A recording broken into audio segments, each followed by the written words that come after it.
Hello and welcome. বৈপ্লবিকের আরেকটা ভিডিওতে আপনাদেরকে স্বাগত জানাই। বৈপ্লবিক বাংলার সেই বুকটিউব চ্যানেল যেখানে আপনি ভালো বইয়ের রিভিউ এবং বইয়ের ভালো রিভিউ দুটোই একসঙ্গে পাবেন। আমি সৌরভ, আমি আপনাদের হোস্ট। তো আজকে ভিডিওটাতে যে বিষয় নিয়ে আলোচনা করব সেটা হচ্ছে এই বছর আমরা কী কী বই পড়ব, বা ইংরাজি ভাষায় বলতে গেলে আজকে আমরা এই বছরের টিবিআর সেট করব, টু বি রিড, কী কী বই পড়া হবে। তো জানুয়ারি ফেব্রুয়ারি 2 মাস অলরেডি চলে গেছে, আর 10টা মাস হাতে পড়ে রয়েছে। এই 10 মাস ধরে আমরা কী কী বই পড়বো সেটারই একটা ফর্দ আপনাদের সামনে আজকে রাখবো। ফর্দ কথাটা বলতে বেশ ভালো লাগে, পুজো পুজো বলে মনে হয়। যাই হোক, কেন করবো সেটা করবো এই কারণেই, যাতে আপনারা একটা এক্সপেকটেশন সেট করতে পারেন যে এই চ্যানেলে কী কী ধরনের বই পড়া হবে, কটা বই পড়া হবে, ইত্যাদি ইত্যাদি বিষয়গুলো। তো দেরি না করে আর শুরু করে দিই। আমার কাছে আমার খেরোর খাতাটা রয়েছে আর কি, সেখান থেকে আস্তে আস্তে করে আপনাদের সঙ্গে শেয়ার করি।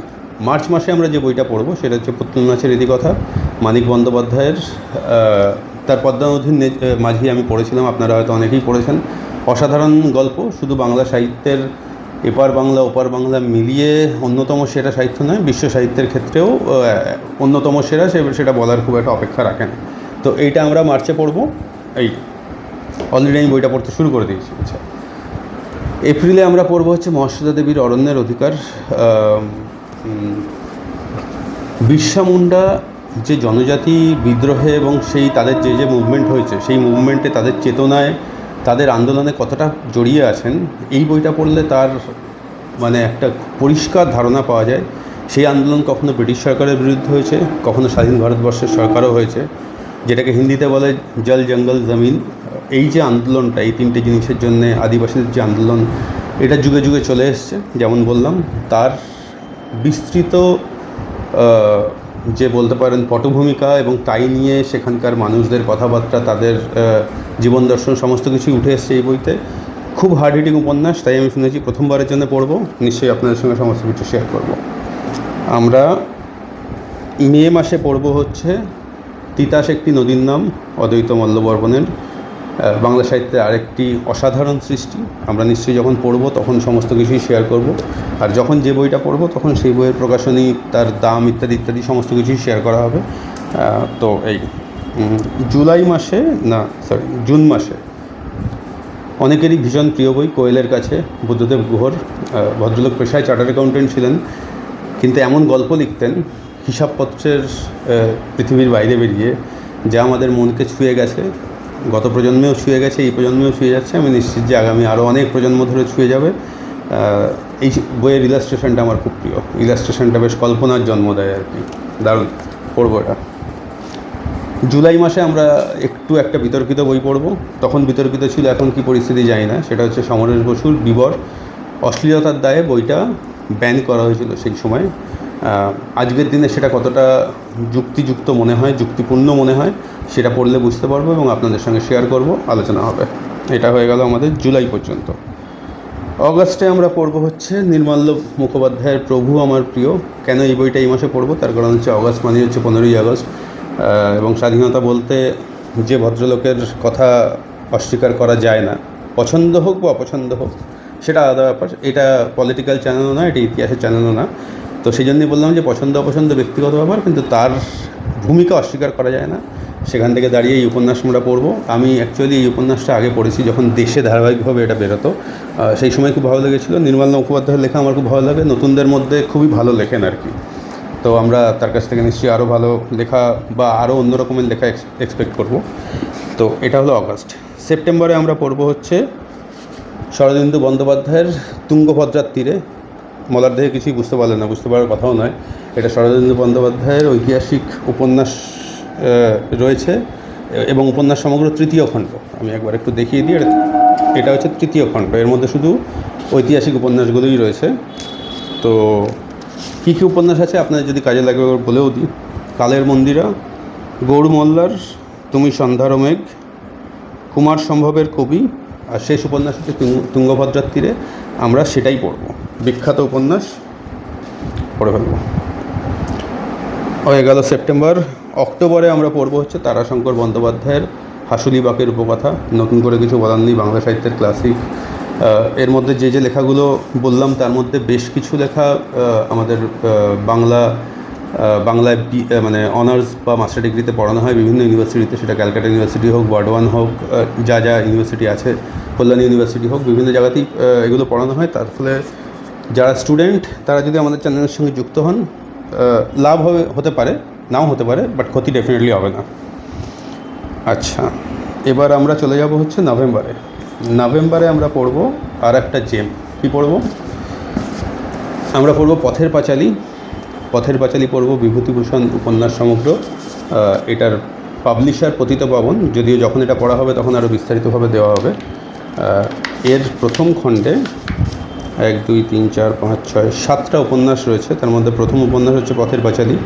এছাড়া বাদবাকি যে উপন্যাসগুলো আছে বলে দিই যদি কারোর কাজে লাগে, যখন পড়া হবে তখন আরও ডিটেলে বলা হবে। পথের পাঁচালী আছে দৃষ্টিপ্রদীপ, কেদার রাজা, 2 বাড়ি, মিশমিদের কবচ, আদর্শ হিন্দু হোটেল এবং অনশ্বর, এই কটা উপন্যাস আছে। তো পতিতপাবনের এই উপন্যাস সমগ্র থেকে আমরা ওটা অবশ্যই পড়ব। আর লাস্ট আমরা পড়ব হচ্ছে অনেকেরই সবথেকে পছন্দের বই বা খুব বেশি পছন্দের বই বিশ্বাসঘাতক, নারায়ণ সান্যালের। এটা পড়ব। আমরা চেষ্টা করব যখন এটাকে রিভিউ করব ফ্যাক্টসের মধ্যে সীমাবদ্ধ থাকব, তার কারণ যেহেতু এর পলিটিক্যাল আন্ডারটোন আছে, অনেক কিছু মানে ভ্যালু এথিক্স মোরালিটির কোয়েশ্চেনের মধ্যে ডেফিনেটলি আছে। তো আমরা চেষ্টা করব যে যতটা সম্ভব অবজেক্টিভলি রিভিউ করতে এবং নিজেদের মতামত খুব বেশি যেন না ঢুকে আসে, তো সেটা আমরা করব। এই হচ্ছে লাস্ট। এই 10টা উপন্যাস আমরা পড়ব। 10টা উপন্যাস পড়তে পড়তে তার সঙ্গে সঙ্গে আমরা যেটা করব, প্রতি মাসে 2টো করে ছোট গল্প আমরা রিভিউ করব। কার ছোট গল্প?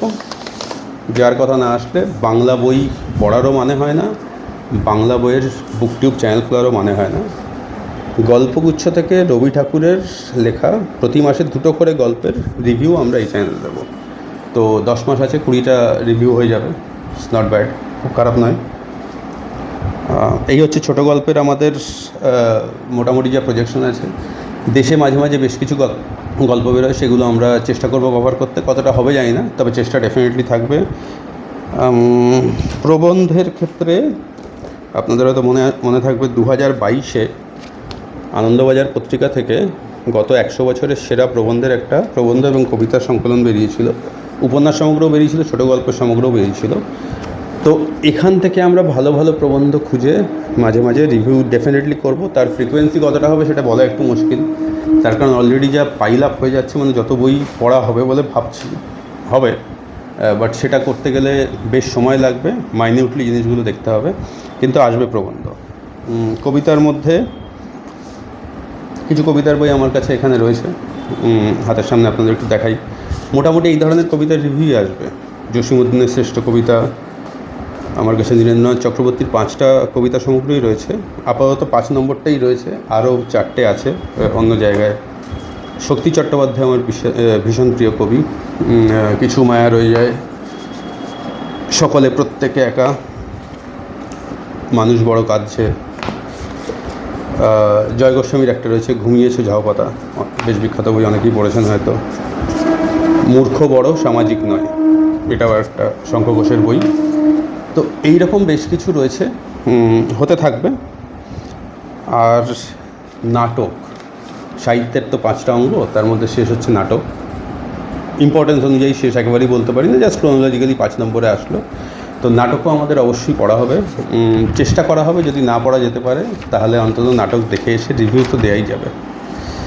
আচ্ছা, মোটামুটি যেটা বুঝতে পারলেন যে এই বছর আমরা উপন্যাসের দিক থেকে 10টা মতন উপন্যাস পড়ছি। এর পরের বছর থেকে ওই 12-13টা ম্যাক্সিমাম 15টা উপন্যাসই পড়া হবে, তার বেশি পড়া হবে না। এই চ্যানেলে কখনোই কোনো বছরে 100 বা 150, 200, 500 বই পড়ে দারুণ বই পড়ে ফেললাম এরকম ক্লেম করা হবে না, সেটা উদ্দেশ্যও নয়। আমরা ধীরে ধীরে পড়বো, আস্তে আস্তে পড়বো, বুঝতে বুঝতে পড়বো।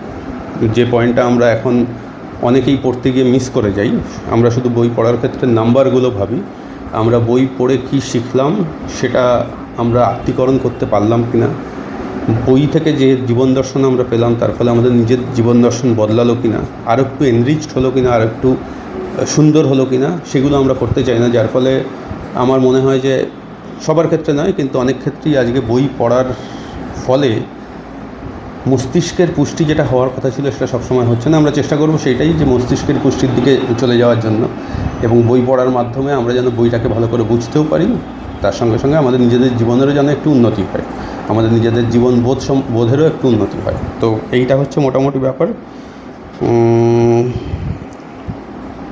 আর হচ্ছে বেশিরভাগই ক্লাসিক বই, মানে classic in terms of chronology, অনেক যেগুলো পুরনো ক্লাসিক বই সেগুলো তো পড়া হবেই।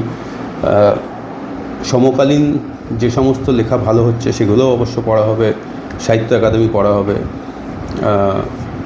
এই ধরনের মোটামুটি যে বইগুলো আমাদের মনে দাগ কাটতে পারে, নট নেসেসারিলি অনেক আগে লেখা হয়েছে বলে, 50 বছর আগে লেখা হয়েছে বলে সেই লেখাটা যদি এই বছরও ধরুন আর কিছুদিন পর থেকেই পুজো তো আসছে, মোটামুটি শারদীয় আসতে শুরু করবে, সেখানেও যদি এমন কোনো লেখা বেরোয় যে লেখা আমাদের দাগ কাটতে পারে মনে, যেখান থেকে আমরা কিছু শিখতে পারি, তার রিভিউ নিশ্চয়ই এই চ্যানেলে থাকবে। সমস্ত কিছু একার পক্ষে খুঁজে বার করাটা একটু মুশকিল।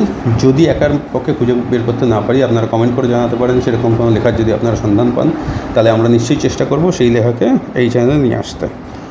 আপনাদের যদি কোনো, যে ভিডিওটা মোটামুটি হলো, যদি কোনো কোশ্চেন থাকে কমেন্ট করবেন, কমেন্ট করে জিজ্ঞেস করবেন, আমি নিশ্চয়ই উত্তর দেবো। তখনই না এলেও আমি নিশ্চয়ই কিছুক্ষণ আমি দিয়ে দেবো, তার কারণ আমি অন্য একটা পেশাতেও থাকি, সেই পেশাগত কিছু মানে দায়বদ্ধতা থাকে সেখানে, কিন্তু আমি উত্তর অবশ্যই দেবো।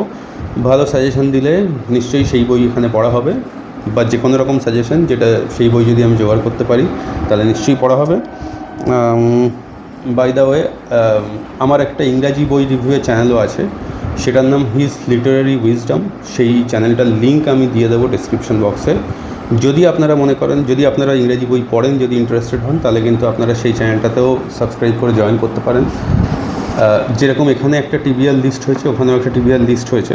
তো আমরা যেরকম মার্চ মাসে পড়ছি হচ্ছে জেন এয়ার পড়ছি, ঠিক শার্লট ব্রন্টের অসাধারণ লেখা, বিশ্ব সাহিত্যের অন্যতম সেরা লেখা। তো এই ধরনের বই নিয়ে ওখানেও প্রায় ক্লাসিক বই পড়া হবে। যদি আপনারা ইন্টারেস্টেড থাকেন তাহলে নিশ্চয়ই সাবস্ক্রাইব করে ওখানে চলে আসতে পারেন। এই ভিডিওটা ভালো লাগলে চ্যানেলটাকে লাইক, শেয়ার, সাবস্ক্রাইব করতে পারেন, কমেন্ট করতে পারেন।